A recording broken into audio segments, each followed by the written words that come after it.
HOA Karen tried to poison my emotional support. Cat 3 times, the third time. Karma hit her instantly in 4K glory. My name is Emily Rivera. I'm 38 years old, a single mom and a freelance graphic designer working from home in Phoenix, Arizona. I have a beautiful, smart, sensitive 10-year-old daughter named Sophia, and one other family member who saved my life more times than I can count, Luna, my 6-year-old solid black cat with emerald eyes. Luna isn't just a pet. She's my registered emotional support animal. 3 years ago, my marriage ended suddenly. My ex-husband decided he wanted a fresh start with someone 10 years younger. The divorce was messy. Custody battles, selling the house, starting over in a new neighborhood. I developed severe anxiety and panic attacks that left me curled up on the bathroom floor, unable to breathe. My therapist suggested an emotional support animal. I adopted Luna from a rescue when she was a tiny kitten. From day one, she seemed to know when I was spiraling. She'd jump on my chest, purr like a motor, and stare into my eyes until the panic subsided. Sophia, who was 7 at the time, started calling her therapy Kitty. Luna sleeps between us every night, follows me from room to room during the day, and has been my constant shadow through the darkest years. In spring 2022, we moved into Sunridge Palms, a master-planned community in North Phoenix with identical beige stucco houses, red tile roofs, palm trees, and an HOA that controlled everything from paint colors to the exact height of your grass. I knew HOAs could be strict, but I figured as long as we followed the rules, we'd be fine. I was wrong. The HOA president was Diane Keller. Late 50s, retired from some corporate job, perfectly highlighted blonde hair, always in a high ponytail, designer athleisure outfits, and a white golf cart. She drove around the neighborhood like it was her personal patrol vehicle. Everyone called her the enforcer behind her back. She had a clipboard permanently attached to her hand and a smile that never reached her eyes. Diane hated cats. She'd made it her personal crusade to enforce the no free-roaming pets covenant to the letter. Dogs had to be on leashes at all times. Cats technically not allowed outside at all, even in your own fenced yard.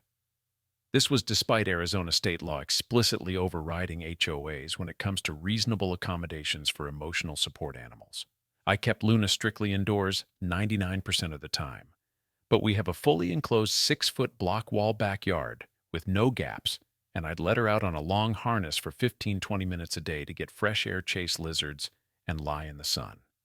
It was the only time she got to act like a normal cat, and my therapist said it was good for both of us. Diane noticed within a week. The first confrontation, June 2023. It was a Saturday morning. Sophia and I were in the backyard. I was sipping coffee, Sophia was drawing chalk art on the patio, and Luna was rolling happily in a sunny spot. Suddenly, the side gate rattled.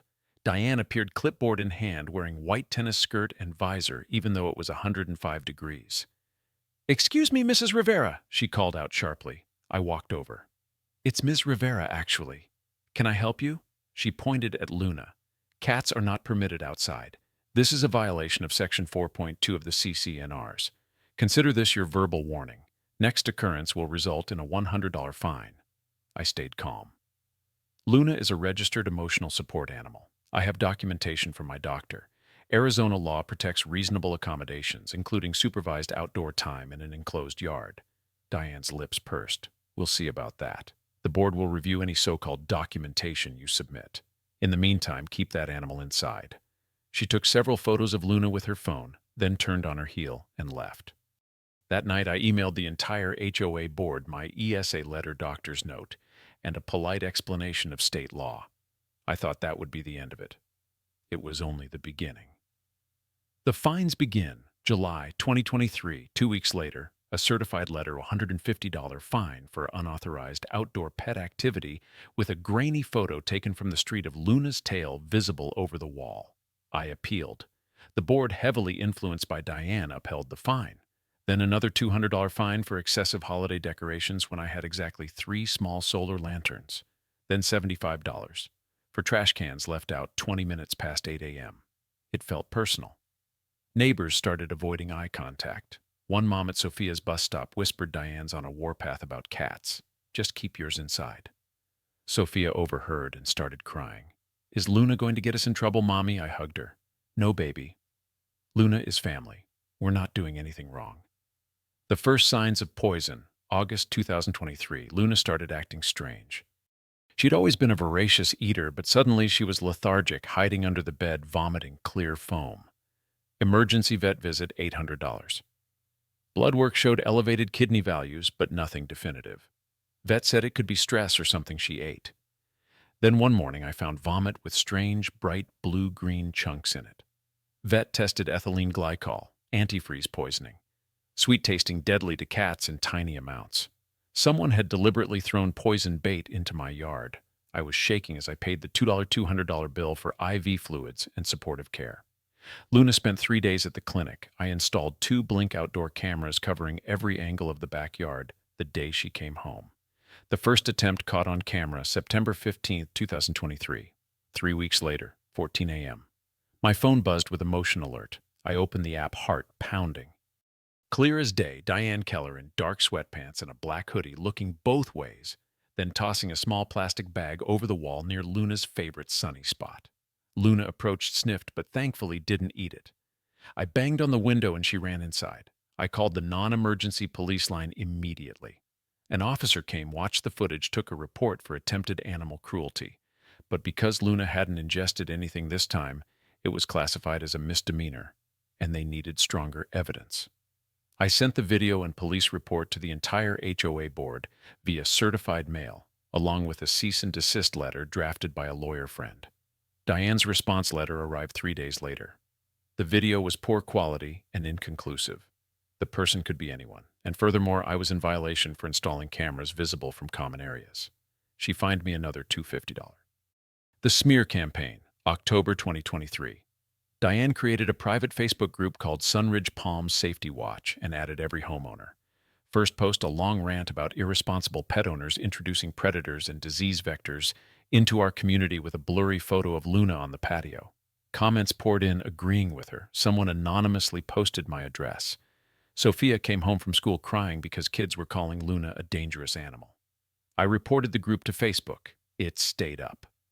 Diane started driving by our house multiple times a day in her golf cart, slowing down to stare. I stopped letting Luna out at all. She became depressed, hiding under the bed for days. The second poison attempt, November 10, 2023. Another 3 a.m. alert. This time, Diane was bolder. She opened the side gate, which I'd started locking, and walked right into the yard, carrying a small Tupperware. She scattered what looked like canned tuna mixed with blue pellets all over the patio. Luna was inside, but she'd eaten a tiny amount before I scared her away from the window. Back to the emergency vet. $4 or $100 this time. Luna on IV fluids for 4 days. Police upgraded the case to felony attempted animal cruelty. They questioned Diane. She claimed she was feeding a stray feral cat, and the video was too dark to identify her positively. I upgraded to 4K color night vision cameras with audio and floodlights. The breaking point, early December 2023, Sophia started having nightmares about Luna dying. She stopped wanting to go to school. I barely slept, checking cameras every hour. Diane sent another fine $300 for excessive noise after Sophia cried loudly one night. I was at my limit. The third and final attempt, December 15, 2023. Sophia was at a friend's sleepover. I was working late on a client deadline. 1:47 a.m. Motion alert plus floodlights activated. Crystal clear 4K footage with audio. Diane in a black hoodie looking directly at the camera with pure hatred. She used a copied master key to open the gate and walked straight into my backyard like she owned it. She knelt down, opened a Tupperware, and carefully scattered tuna mixed with bright blue antifreeze pellets all over Luna's favorite spot. Then she said, loud and clear on audio, "Third time's the charm, you little pest. Let's end this." Luna was safely inside watching from the window, but karma had been waiting. As Diane stood up triumphantly, she caught her foot on the ceramic water fountain I'd moved that morning to clean. She stumbled, tried to catch herself on a metal plant stand, and went down hard. Her right ankle twisted 90 degrees with an audible crack. She screamed, a blood-curdling sound that echoed through the neighborhood. In pain and panic, she knocked the plant stand over completely. It hit her golf cart key fob on the patio table. The cart parked just outside the gate started blaring its alarm at full volume. Porch lights flipped on up and down the street. Diane tried to crawl toward the gate, dragging her broken ankle. In her frenzy, she put her bare hand right into the pile of poisoned tuna she'd just scattered. Realization hit her face. She screamed again. "Oh, God, no!" She started frantically wiping her hand on the grass, crying and hyperventilating. By the time police and paramedics arrived, 3 neighbors called 911. Diane was sitting on my patio, sobbing, hand covered in blue pellets, ankle swollen to softball size. Officers watched the entire video on my phone, while paramedics treated her for possible ethylene glycol exposure, activated charcoal and IV fluids on site. She was arrested right there in my backyard for 3 counts of felony animal cruelty, criminal trespass, and burglary with intent to commit a felony. The body cam footage of her crying, "It was just tuna," while covered in antifreeze evidence, went absolutely viral after the police report became public. The aftermath and sweet justice. The neighborhood Facebook group exploded. Someone leaked the 4K video redacted to protect my address. It hit 3 million views in a week. The HOA board held an emergency meeting the next day. Diane was removed as president unanimously. They sent me a formal letter of apology, refunded every fine with interest, and waived my HOA dues for 10 years. Diane's criminal case was open and shut. She took a plea deal to avoid trial. 24 months probation, $25,000 restitution covered all vet bills, new security fencing, and a custom catio, 400 hours community service at the county animal shelter, and a permanent no-contact order. The best part, her community service assignment, cleaning litter boxes and feeding cats every single day. She sold her house 6 months later at a loss and moved to a strict 55-plus community in Tucson that bans all pets entirely. Luna made a complete recovery and now spends her days in a beautiful screened catio I built with the restitution money. Safe, sunny, and completely Karen-proof. Sophia's drawing of Luna the hero cat defeating the bad lady won first place in her school art show. And every time I watch that footage of Diane's instant karma, the trip, the scream, the hand in the poison, I smile. Because sometimes the universe doesn't just deliver justice. Sometimes it gift wraps it in 4K with audio. So if you're dealing with an HOA Karen who thinks rules give her the right to harm innocent animals, install cameras, document everything, and maybe move your water fountain, because you never know when karma is waiting right around the corner. Drop your pet versus HOA or neighbor horror stories below.